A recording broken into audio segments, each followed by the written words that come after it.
Assalamualaikum warahmatullahi wabarakatuh. Sobat Kepo, masih ingat nggak? Beberapa waktu yang lalu kita dihebohkan di media sosial oleh sebuah iklan yang isinya ngajak nikah muda. Bahkan muda banget, 12 tahun. Kalau dulu kita pernah rame nih, pernikahan dini. Kalau ini jelas pernikahan super dini. Dan ucapannya sangat heboh. Lebih baik menikah di usia muda atau lebih baik menikah daripada mati kelaparan. Nah, sebelumnya sebuah video juga beredar di media sosial. Dalam video itu ada seseorang dari Sumatera Selatan menikahi 2 orang perempuan sekaligus. Bagi saya ini luar biasa. Dan masing-masing perempuan yang membuat luar biasa apa? Umurnya 16 dan 17 tahun. Dan bahkan jauh sebelumnya ada foto beredar anak usia 13 dan 14 tahun dinikahi. Di mana? Di Kalimantan Selatan. Nah, karena itu Gus Miftah pengen nih malam hari ini tausiah tentang pernikahan. Bagaimana sebenarnya pernikahan dalam Islam? Yang pertama, Rasulullah Muhammad SAW bersabda, "An-nikahu sunnati." Nikah itu adalah merupakan sunnahku. Faman rohiba an sunnati falaisa minni. Barang siapa benci dengan sunnahku, berarti dia bukan golonganku. Ya, nikah memang sunnah. Walaupun hukum sunnah bisa menjadi wajib. Kapan? Ketika dia tidak menikah akan timbul kepada perzinahan. Maka dalam konsep menikah ini ada bahasa segera, tapi tidak tergesa-gesa. Yang namanya segera adalah ketika umurnya sudah cukup, secara reproduksi dia mencukupi, ya kan? Kemudian kemampuan ekonomi ada. Disegerakan, jangan ditunda-tunda. Karena bisa jadi, mohon maaf, ketika kita tunda-tunda justru jodoh kita akan diambil oleh orang lain. Hati-hati ya. Sekarang banyak cowok nih sikapnya seperti Valentino Rossi. Maksudnya apa? Suka nikung. Nah, makanya nikah. Tapi ingat, jangan tergesa-gesa. Ibarat orang bikin minum, ketika dia mau bikin kopi, dia segera. Caranya bagaimana? Airnya dipanasin, kemudian cangkirnya disiapin, dikasih gula, dikasih kopi. Begitu airnya mendidih, baru dikasih. Itulah nikah dengan segera. Tapi kalau dia nikah dengan tergesa-gesa, mohon maaf. Kopi, gula, dimasukkan ke dalam cangkir, baru direbus airnya barengan dengan kopi dan gulanya. Itu namanya tergesa-gesa. Sekali lagi, menikah itu segera tapi bukan tergesa-gesa. Maka, yuk kita jaga anak-anak kita. Kita persiapkan mentalnya, fisiknya, ekonominya. Baru kemudian dia menikah. Santai saja. Kalau kemudian persoalan ekonomi, ya bisa kita pikirkan bareng-bareng. Yang penting umurnya sudah mencukupi. Sehingga kemudian apa? Anak-anak kita terjaga keberlangsungannya.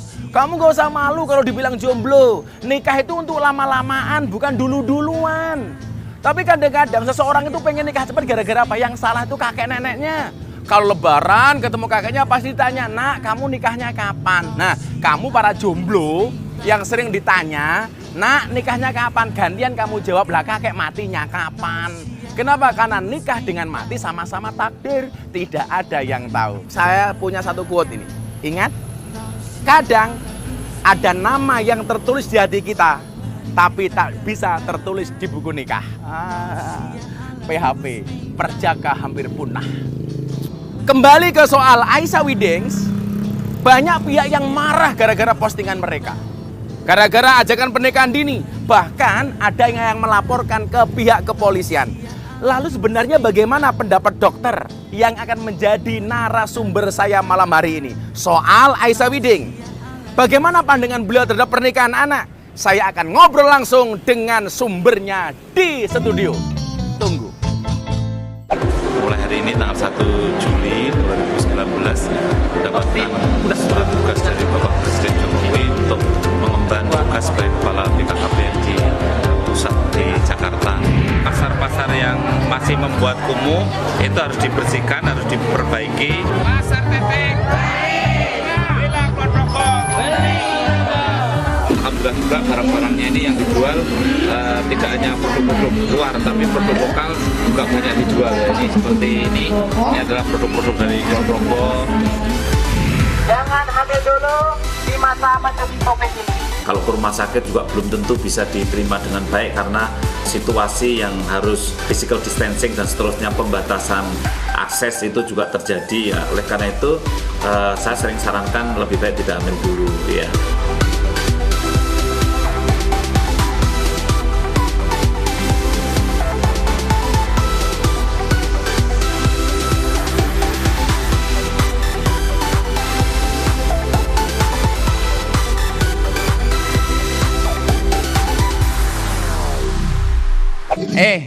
Anak-anak kepo, Gimana? kalian dulu pengen menikah usia berapa sih? Wah, 25-an, sebelum 30 kali ya, bayangan. Bayangannya sebelum 30. Karena kalau di atas 30 namanya STMJ. Apa tuh? Sudah tua masih jomblo. Kalau dulu Gus Miftah nikah usia 24.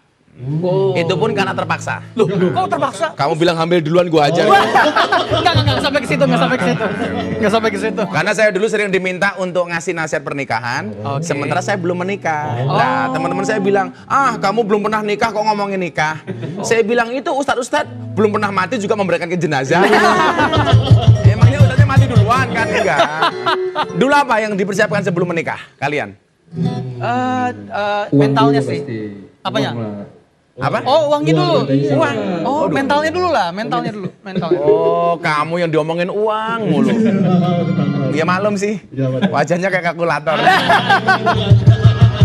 Lah kemarin ada, kalian pernah baca nggak? Pernah lihat nggak? Aisyah Wedding yang rame-rame soal pernikahan dini. Ya, menurut kalian gimana sih? Nah, itu tuh cukup menghebohkan sih, Gus. Karena penawarannya agak tanda kutip ya. Jadi memang aneh. Aneh ya? Aneh. Jadi sih kalau saya pernikahan dini saya nggak setuju. Tapi yang jelas, saya begitu menikah saya menyesal. Loh, kok menyesal? Kenapa nggak dari dulu? Deh, kalian panggil narasumber kita malam hari ini dengan lagu kalian. Kita panggil bintang tamunya. Ayo.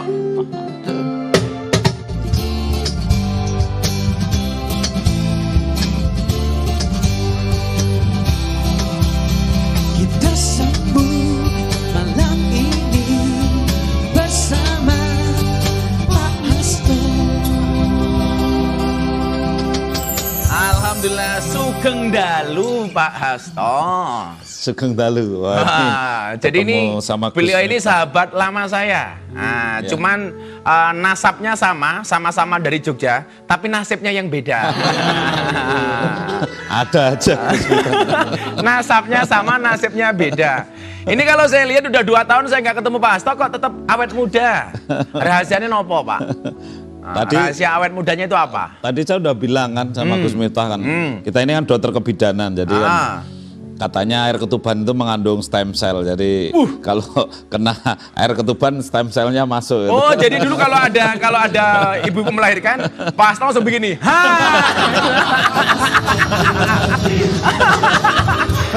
Dengerin ya, kata dokter kandungan, stem cell tuh bikin awet muda. Stem cell dari air ketuban. Tapi katanya juga sering bangun mandi malam, Pak. Ya kan ada teori bahwa kalau air malam hari itu kan mengandung ozon begitu ya. Oh, mengandung ozon. Ozon itu O3. Jadi kalau kita itu kalau kena O3 kan relatif lebih segar, lebih. Oh, Pak Hasto saya punya foto. Kita lihat fotonya. Kita lihat fotonya. Nih. Rame tentang Aisyah Wedding yang viral. Berawal dari promosi nikah di bawah umur. Apakah kasus wedding ini bisa dibilang sebagai alarm darurat? Praktik perkawinan anak di bawah umur lah kira-kira. Ya, bolehlah dibilang begitu. Tetapi yang sangat saya sayangkan itu kan informasi itu kalau kalau kemudian sesat menyesatkan itu kan ini kalau seperti Pak Kiai atau Gus Miftah kan sangat tahu ya bahwa kalau kita memberikan informasi ke publik itu kalau seandainya itu banyak yang menyesatkan, saya kira itu yang repot itu. Karena begini kan, di samping ada larangan dari sisi undang-undang ya, artinya ada batasan dari undang-undang 19 tahun batasnya, itu sudah bagus ya. Dan hal lain yang perlu kita perhatikan bahwa ada fenomena alam secara biologis di mana orang itu sebelum usia dewasa memang organnya itu belum terbentuk dengan sempurna. Oh, artinya belum sempurna ya? Ya, belum sempurna. Itu yang kalau menurut saya penting sekali diterangkan. Kami dari BKBN juga senang ketemu Gus Miftah ini kan. Gus Miftah ini kan followernya banyak, masanya banyak. Iya Jadi, Pak, follower saya banyak, masa saya banyak, tapi saya belum pernah diundang sama BKKBN Pak.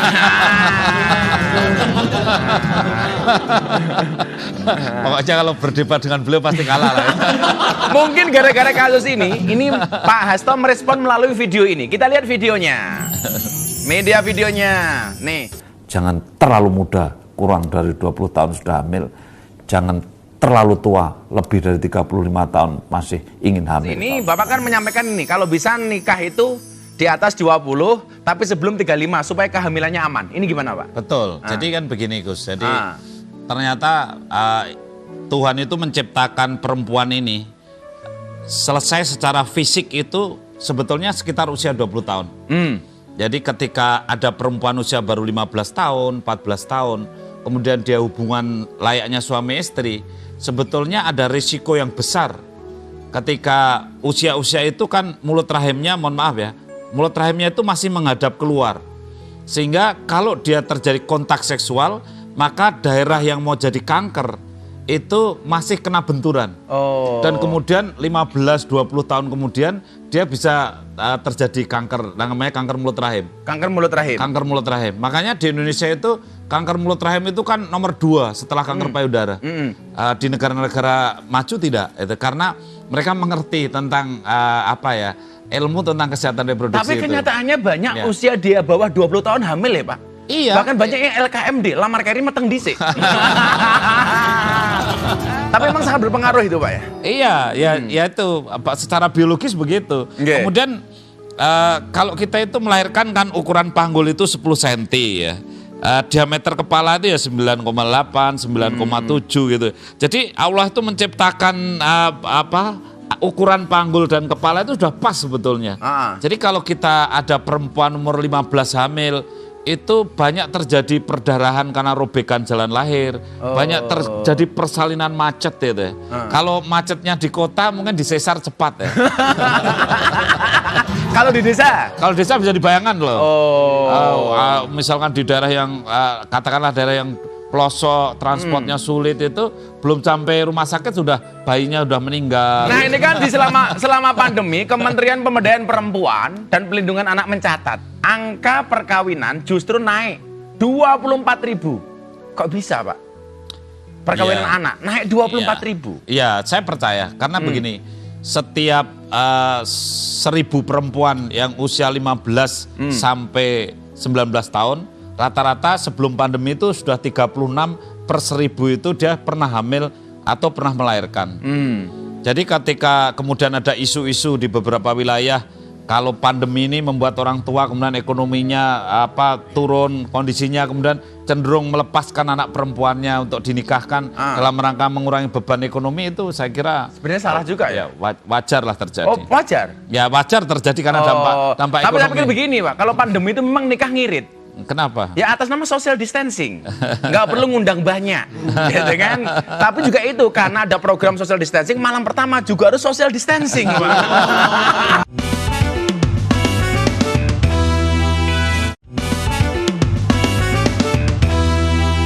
Kalian tahu nggak? Nikah itu memang harus dipersiapkan. Benar. Jangan sampai kemudian nikahnya kecepatan, tapi juga cepat cerainya. Aduh iya ya. Makanya nikah itu harus segera, tapi tidak boleh tergesa-gesa. Saya sering mengatakan apa? Lebih baik ditertawakan sebelum menikah daripada tidak bisa tertawa setelah menikah. Wah iyalah. Saya mau lanjut dialog sama Pak Hasto nih, tapi kita lihat videonya ini. Yuk kita lihat. Kan beberapa bulan lalu dari informasi yang beredar, ini terjadi pernikahan di daerah Lombok. Anak-anak ini baru lulus SD Pak, sudah menikah. Ada ijab kabul, ada saksi, ada mahar. Ini ceritanya gimana Pak? Lulus SD loh Pak. Ya saya juga sempat datang ke Lombok itu ya, ke beberapa kabupaten yang di sana memang ada suatu tradisi di mana ada juga yang istilahnya kawin lari itu, yang kemudian Aduh Pak, apa, saya iya. sama istri di kamar aja susah pakai lari. Ada seperti diculik gitu. Seperti diculik dibawa lari gitu ya.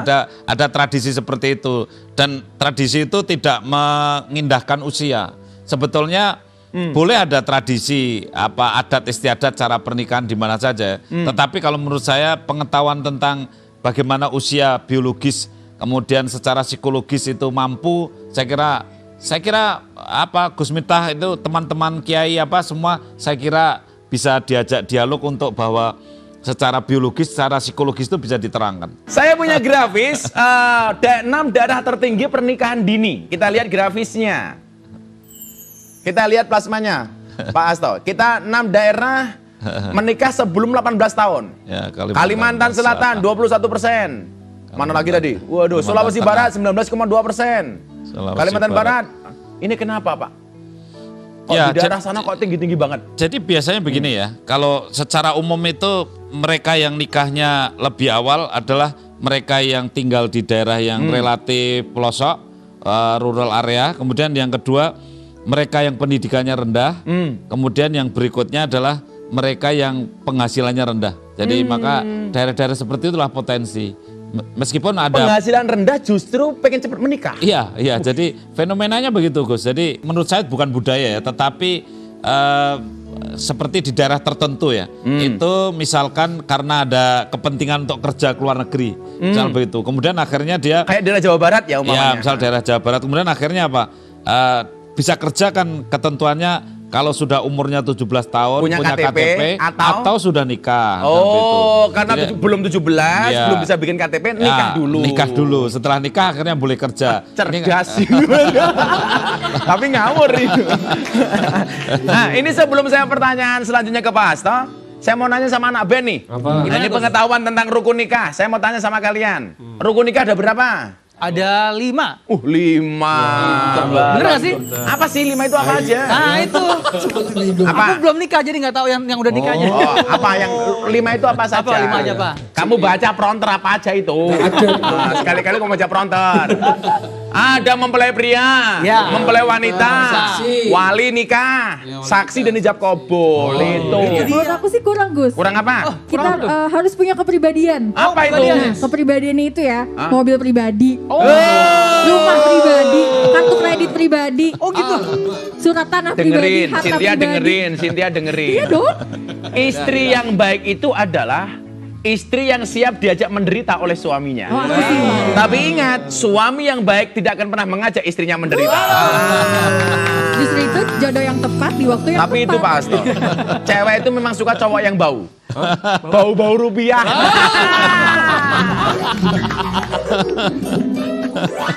Tapi kalau cewek sekarang memang suka cowok pendiam sih. Diam-diam transfer. Kita lanjut Pak Hasto. Dalam Undang-Undang Nomor 16 Tahun 2019 mengubah batas usia menikah dari 16 tahun menjadi 19 tahun. Padahal secara biologis usia ideal perempuan menikah hamil itu usia 20 tahun. Nah, Bapak kan dulu juga dokter spesialis kebidanan. sampai sekarang dong. Sampai sekarang ya? Oh, ding. Dokter Dulu- itu nggak pensiun. Oh, nggak ada pensiun Pak ya? Oh, oke. Lah ini menurut Bapak gimana? Usianya nikah 19 padahal produksi hamil 20. Ya, sebetulnya kalau undang-undang itu ditaati kemudian mereka nikah usia 19 tahun, Nanti hamilnya pas 20 ya? ya itu sudah bagus. Karena apa? Nanti kemudian hamil pada usia 20 tahun, setelah usia 20 tahun baru dia melahirkan gitu. Karena memang tadi saya sampaikan melahirkan yang ideal antara usia 20 tahun minimal dan maksimal 35 tahun. Jadi kalau itu ditaati sudah bagus. Tapi dalam undang-undang tersebut kan ada poin yang menyebutkan orang tua boleh minta dispensasi pada pengadilan agama. Ya. Jadi kalau anak sebelum 19 tahun, ini kok kemudian orang tua pengen menikahkan anaknya, boleh minta dispensasi, Ya, tapi- terutama bagi mereka yang hamil duluan. Lah, Ya. pandangan Pak Hasto. Ya itu kan hanya alasan yang sangat khusus ya, sangat-sangat khusus. Lah, saya kisah meteng dhisik wokeh ya, Pak. ya itu ya contohnya yang tadi yang hamil duluan itu memang accident ya. Kejadian-kejadian seperti itulah yang kemudian boleh diberikan dispensasi karena mau gimana Tapi lagi. ini banyak ya, Pak. Kalau Ya. kemudian ada dispensasi seperti ini, bagaimana bisa menekan itu, Pak? Ya itu Batas tugasnya, umur. menurut saya sih ya tugasnya BKKBN, tapi juga tugasnya para kiai, ustadz, Gus, seperti Gus Miftah ini. Lah wong aku urung dikontrak ya, Pak. Nah, itu karena memang anak itu lucu ya, rahasia Allah ya. Jadi beneran, Sel. Nah, ini pertanyaan saya untuk Pak Hasto. Dalam upaya mencegah maraknya pernikahan anak, kan BKKBN mengembangkan program generasi berencana atau Ya. apa genre, Pak ya? Genre. Bisa diceritakan, Pak, bagaimana program ini bekerja? Ya begini ya, ceritanya begini, singkatnya itu begini ya. Jadi kita itu ingin, BKKBN ingin menjadi sahabat remaja dan juga sahabat keluarga. Karena gini Gus, ketika kita orang-orang tua, ya termasuk BKKBN itu kemudian bicara kepada remaja, itu biasanya lebih dipercaya kalau yang bicara itu teman sebaya. Ya minimal Ustadz gaul lah, Pak. Minimal Ustadz. Prajikannya kayak gini lah minimal. Jadi kalau yang bicara seperti saya, orang tua, bapak-bapak gitu ya, itu bicara sama anak-anak remaja itu dia kurang begitu kurang nyambung ya? Tidak nyambung gitu. Makanya tidak terhubung. Makanya kemudian BKBN punya duta-duta. Dutanya itu duta genre tadi, generasi berencana. Jadi kan nasihatnya para Gus, para kiai kan, didiklah anak cucumu sesuai dengan zamannya karena dia tidak lahir di zamanmu. Ya, gitu. betul. Ya, sehingga kita ini ya, karena kita generasi yang sudah generasi baby boom ya, itu kan ya kita tahu diri lah. Makanya kemudian BKBN punya kepanjangan tangan, namanya generasi berencana. Jadi sebenarnya kalau BKKBN pengen melibatkan Gus Miftah gampang, sudah ada belangkon, ada masker, maskernya tinggal tulisi BKKBN. Selesai. Nah, ini dari tadi kita ngomong serius ini, Pak. Saya pengen yang santai-santai sedikit lah. Saya punya permainan buat Pak Hasto ini. Kita main kata hati, Pak. Kita lihat foto ini. Ungkapkan kata hati Pak Hasto dalam 3 kata. Yang pertama, ini dia. Ini. Apa ini, Pak? Ini pakai baju dokter. Ya. Kangen nggak kayak gini bajunya, Pak? Wow, saya seminggu sekali masih begitu. Oh, masih begitu? Iya, jadi hari Sabtu saya praktek, Gus. Ya, hari Sabtu saya Kalau praktek. melihat baju tadi, 3 kata apa yang Pak Hasto bisa ungkapkan? Ya, menolong sesama. Menolong sesama. Iya. Oke. Next foto. Kita lihat. Nah, ini dia. Foto dokter teladan zaman Pak Harto. 3 kata. Perjuangan. 1, perjuangan. Perjuangan dengan ikhlas. Oh, perjuangan dengan ikhlas.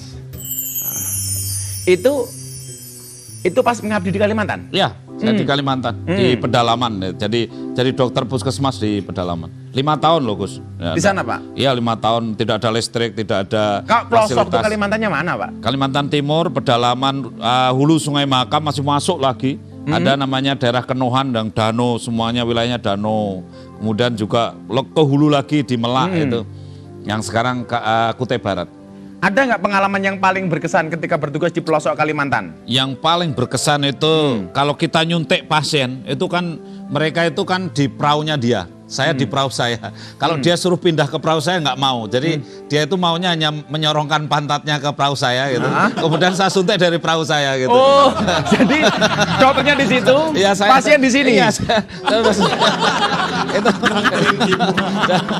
itu yang tidak pernah bisa saya lupakan ya. Dan antrinya kan banyak, sehingga kadang-kadang perahu berikutnya sudah keluarkan pantatnya gitu kan. Jadi pasien sudah di sana, masih di sana, Iya. sudah dibuka bokongnya, Pak. Iya, Waduh. antri itu. Jadi suatu saat kan jarum saya masih nempel di pantatnya pasien itu sudah didorong pasien berikutnya gitu. Sehingga jarum saya ikut pantatnya yang. Kalau anak band, kalian cita-citanya apa? Jadi main musik. Aduh, main musik. Iya. Saya punya teman satu itu penyanyi dangdut. Tapi memang bener. Akhirnya dia mendapatkan apa yang dia cita-citakan, Pak. Jadi menjadi penyanyi dangdut adalah cita-cita dari cita-citata. Yang dari dulu cita-citata, cita-citakan. Wah, mumet aku, Pak. Piye wih? Bapak ngerti kan tuh? Nah, ini ngomong soal cita-cita. Pak Hasto dulu memang bener pengen jadi dokter hewan.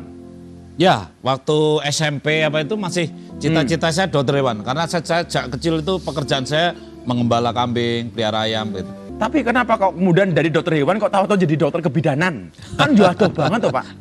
Apa bokonge sapi padha karo bokonge sapa itu kan enggak. Nah itu. Saya tidak tahu, kalau menjawab itu memang nggak tahu. Tapi saya ini maaf banget. Saya minta maaf sama Pak Hasto. Tapi saya meyakini dokter yang paling pinter itu dokter hewan, Pak.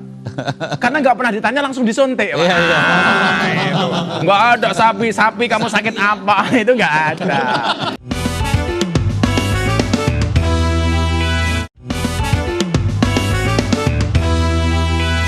Pak Hasto, saya punya capture berita ini. Kita lihat capture-annya. Nah ini, pernikahan dini jadi faktor bertambahnya stunting di Indonesia. Nah, bener ini Pak. Bagaimana ini kok saling terkait antara pernikahan dini dengan stunting? Jadi begini ya Gus, kalau perempuan yang masih usia pertumbuhan, itu dia itu harusnya masih tambah panjang, harus tambah tinggi, harus tulangnya tambah padat, begitu ya. Tetapi ketika begitu dia hamil, maka tulangnya perempuan itu sendiri diambil oleh anaknya. Ya, jadi akhirnya otomatis anaknya juga tidak kecukupan, ibunya juga jadi keropos tulangnya. Ya, ini akhirnya anaknya pun stunting. Sebetulnya bukan hanya anaknya yang stunting, tapi ibunya juga masalah. Masalah karena tulangnya menjadi keropos, osteoporosis. Besok kalau ibunya itu usia menopause, orang lain belum bungkuk, dia sudah bungkuk duluan. Ini kan suami nggak ngerti nih. Banyak loh suami yang bangga menikahi anak-anak muda, perempuan-perempuan, anak-anak, nggak tahu resikonya bahwa perempuannya akan menderita sampai tua. Sampai bungkuk itu ya? Bungkuk itu pun resiko karena hamil muda. Kalau Gus Miftah memperhatikan, ya saya itu orang desa ya, kalau misalnya kerbau bunting sekali, kan tanduknya bergerak satu.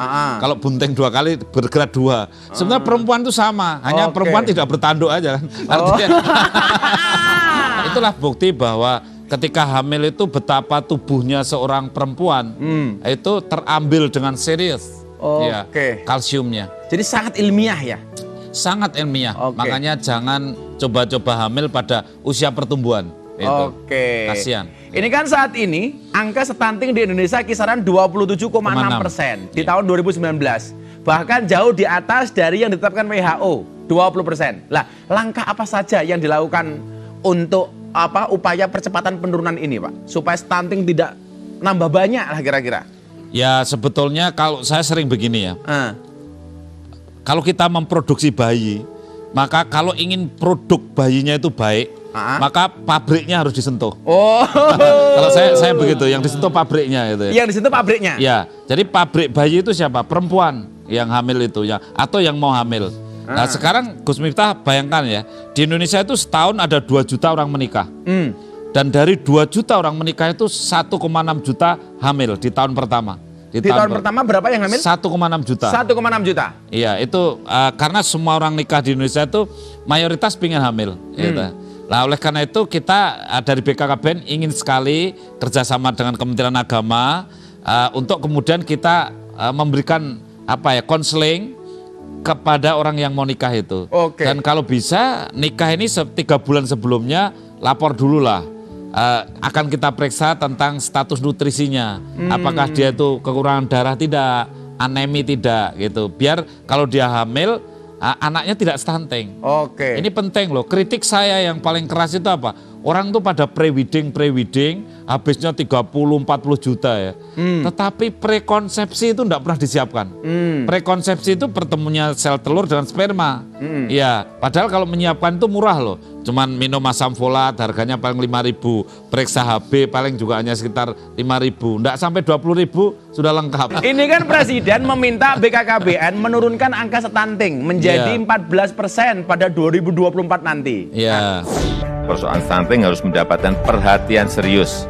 Jadi target 2024 14% itu bukan target yang enteng. Tetapi kalau kita bekerja dengan serius, lapangannya terkuasai, bekerja sama, kolaborasi, saya kira penurunan angka stunting akan bisa kita lakukan secara signifikan. Ketua pelaksananya ada di Kepala BKKBN. Kita harus optimis ya, kita harus optimis, tetapi memang harus kerja keras. Caranya kira-kira gimana supaya bisa menurun? Salah satu begini ya, tadi yang saya katakan yang nikah 2 juta itu harus dihadang di hulu. Sebelum dia nikah harus kita cek kesehatannya dulu. Sebelum hamil harus sehat, supaya yang melahirkan 1,6 juta ini aman, tidak stunting. Kemudian di Indonesia itu ada kurang lebih 4,8 sampai 5 juta orang hamil setiap tahunnya. Nah, semua orang hamil ini harus dikawal kalau menurut saya oleh bidan. Ya, jadi bidan desa itu bisa dihidupkan kembali, harus ada. Semua orang hamil harus dikawal. Ini daerah mana yang kira-kira perlu mendapatkan penanganan khusus, Pak, soal stunting ini di Indonesia? Ya, memang ada daerah-daerah tertentu seperti kalau di timur itu seperti NTT, kemudian Papua, kemudian Maluku, itu daerah-daerah, kemudian Kalimantan Barat. Memang itu, harus mendapatkan perhatian khusus ya? Karena angkanya cukup tinggi. Tapi di Aceh juga cukup tinggi. Saya sekarang mau nanya sama anak-anak band ini. Agar anak tumbuh sehat dan cerdas, itu kan butuh gizi yang tercukupi. Nah, pertanyaan saya ke kalian. Kalian tahu nggak makanan bergizi itu apa saja sih? Wah, 4 sehat 5 sempurna. Itu adanya di warteg sama nasi Padang. Kamu jangan menghina warteg. Warteg itu sekarang kalau kita beli sudah menggunakan layar sentuh. Iya benar-benar. Nih muncul. Bener nggak Pak? Kalau makanan bergizi itu seperti yang mereka bilang tadi Pak? Ya sebetulnya itu yang penting itu sekarang kan makanan seimbang. Jadi misalkan 4 sehat itu misalnya ada karbohidratnya, ada vitaminnya, tapi proporsi ukurannya itu harus betul-betul terukur. Contoh ya, seperti bayi yang 1000 hari kehidupan pertama, dia usianya masih kurang dari 6 bulan. Ini kan gizi seimbangnya cukup ASI, tidak boleh diberikan makanan tambahan. Gitu. Nah kemudian nanti setelah dia umur 6 bulan ke atas, nanti kan ada beratnya, ada ukurannya, ada usianya, kemudian di sana ada ukuran makanannya harusnya berapa, kalorinya berapa, proteinnya berapa. Dan ini yang perlu kami sampaikan bahwa yang namanya mencegah stunting itu tolonglah protein hewani itu harus. Protein hewani? Iya. Jadi anak itu meskipun hanya telur ya, ibaratnya telur, tapi ini penting sekali. Ingat-ingat Michelle, orang itu kalau banyak makan, kok dia tetap kurus, itu 2 kemungkinan. Apa tuh Gus? 1 anugerah, 2 azab.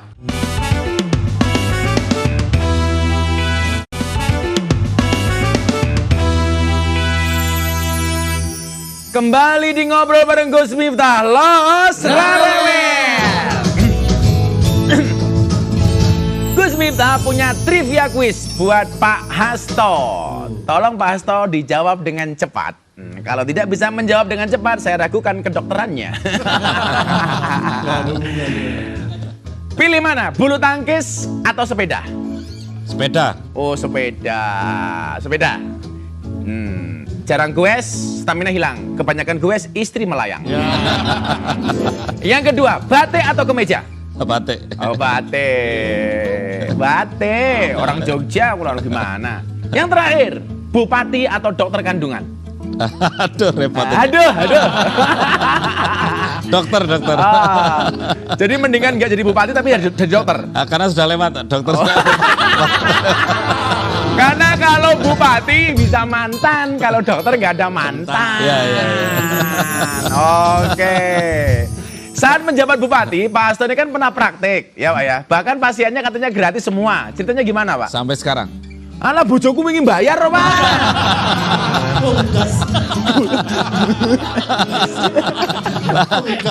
Kan bojoku bayar kok. Oh enggak melahirkan sama saya, enggak nunggu saya. Suaminya aja pergi kok ya. Lah masa Pak Hasto bilang kalau Gus Miftah mau dapat gratis cari SKTM, surat keterangan tanda Miftah, waduh ya. Lah sekarang kalau praktek Pak Hasto di mana? Saya masih di Jogja. Oh kalau pulang liburan gitu ya? Iya. Berarti weekend? Ya hari Sabtu. Oh hari Sabtu. Seminggu sekali. Oke. Jadi tetap ada itu ya? Supaya nggak lupa, skillnya nggak lupa. Kemudian juga dokter kebidanan tuh kan sering operasi kalau melihat darah itu tantangan. Jadi kalau seminggu nggak lihat darah rasanya gimana? Dan yang jelas Pak Hasto kangen dengan air ketuban. Karena awet muda.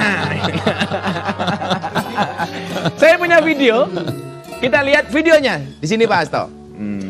Kawin boleh, nikah boleh, hamil jangan. Ingat ibu-ibu, sekali lagi tunda hamil dulu, kawin boleh, nikah Coba, boleh, ini kan sosialisasi yang heboh jangan. waktu itu tuh, viral. Iya. Jadi, apa namanya, untuk menekan peningkatan kehamilan, ada slogan tuh. Boleh nikah tapi jangan hamil dulu. Iya. Nah, itu gimana Pak? Ya, karena pandemi, waktu itu pandemi kan banyak orang yang kemudian ternyata fenomenanya ada hamil yang banyak dan orang hamil itu kan daya tahannya turun. Sehingga kita ingin pada masa pandemi yang kritis tuh kalau nggak penting-penting sekali merencanakan kehamilan tuh lebih baik ditunda dulu begitu. Contoh ya, orang sudah punya anak 1, kemudian pingin punya anak 2. Sekarang usia 25 tahun, lebih baik ditunda lah 2 atau 3 tahun lagi kan enggak masalah itu. Karena usia masih di bawah 30 tahun. Jadi yang boleh tidak ditunda misalkan usia 35 tahun tapi masih ingin punya anak, itu secepatnya dihamilkan lah. Gitu. Lah tapi program pemerintah di rumah saja tuh enak ya mengkelon ya Pak. Nah, makanya itu. kan resikonya working from home kan itu salah satunya. Resikonya itu ya? Iya. Luar biasa obrolan saya dengan Pak Hasto ini, yang setelah acara akan saya tagih kontraknya. Tapi jangan kemana-mana Pak Hasto, saatnya tausiah ala Gus Miftah. Izin Pak Hasto. Ya. Mari kita dengarkan tausiah ala Gus Miftah. Tausiah Gus Miftah kali ini akan berbicara tentang keluarga bahagia. Yang dalam bahasa agama kita mengenal istilah sakinah, mawaddah, warahmah.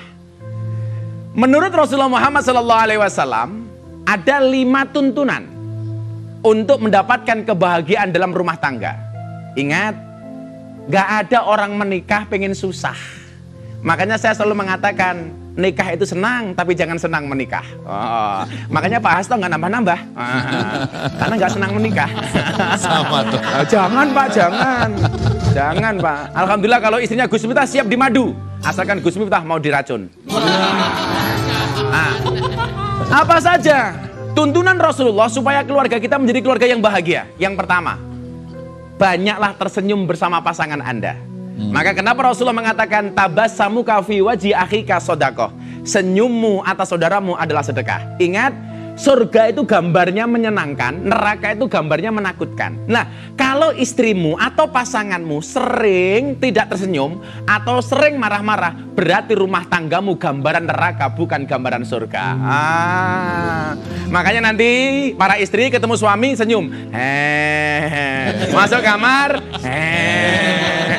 Masuk toilet, entir. Kemudian yang kedua, katakan sesuatu yang manis pada pasanganmu. Ingat, kadang-kadang rumah tangga itu seperti neraka gara-gara apa? Perkataan antar pasangan ini mohon maaf kasar.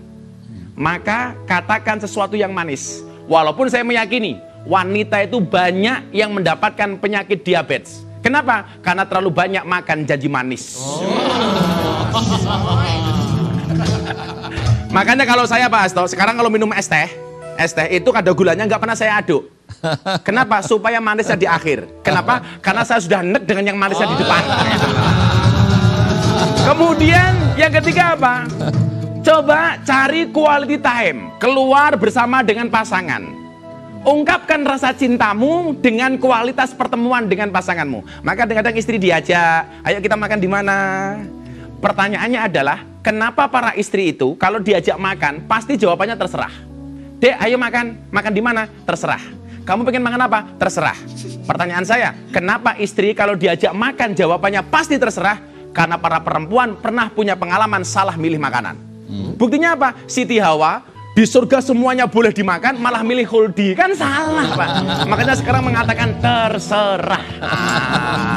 Kemudian yang terakhir adalah supaya keluargamu bahagia, coba panggillah pasanganmu dengan kata-kata yang menyenangkan. Nah, makanya penting manggil pasangan dengan bahasa-bahasa yang membahagiakan istri. Contoh, istrinya dipanggil dengan sebutan say. Wow. Pak Hasto ini kalau manggil istrinya yang, maksudnya yang keberapa? Ngawur.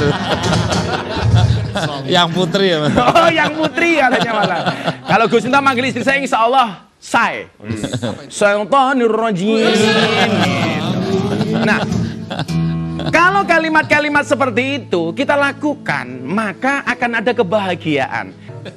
Pasangan terbaik bukan yang datang dengan segala kelebihannya, namun yang tidak meninggalkan kita dengan segala kekurangannya.